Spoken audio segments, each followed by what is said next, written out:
This is WW3. We have reports from multiple outlets here, Yahoo, Independent, citing TASS news agency, saying that Vladimir Putin has ordered a snap check out of the country's armed forces, saying that they're checking to see if the troops are ready for battle. He says the same order will ensure that the systems are ready to fight, and that the Air Force has been ordered to prepare for a time of war.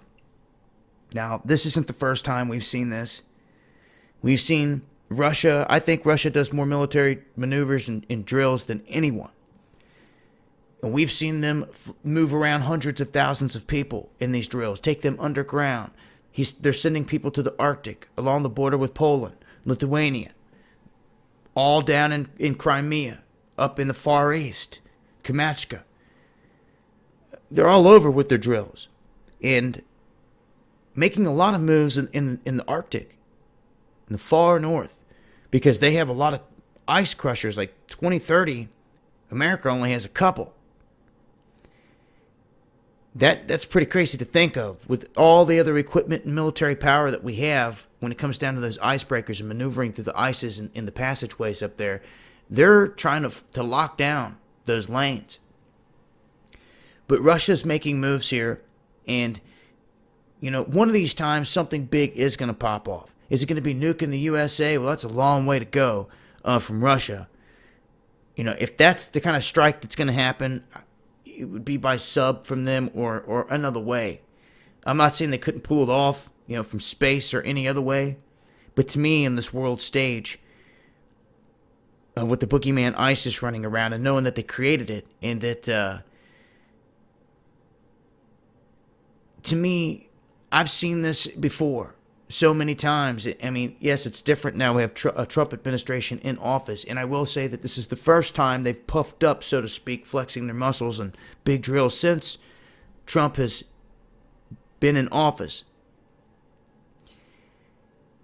But, take it for what it is. I mean, who knows what could come of this? They could send troops across into Ukraine tomorrow, for all I know, and it'd be something completely unexpected. And to be honest with you, that's, if you're going to do it, that's how you want to do it, is something unexpected. You don't tell the whole world you're about to punch them in the face, You think smart. And there's a lot of tactics that Russia can use in a war on these battlefronts. But I'll say this, we are mounted up with the U.S., NATO. They're in Lithuania. They're in Poland. They've been stacking military equipment for months, years. Should I say years? You have Kaliningrad, which is a small area that Russia took over a long time ago. It's key for them by land, sea, and air. It sits between Poland and another country. It's not in mainland Russia. It's very unique. It sits away from it. It's unique, similar to Crimea, but they can get down into Crimea right there. And they have a base. They already had a base in Sevastopol.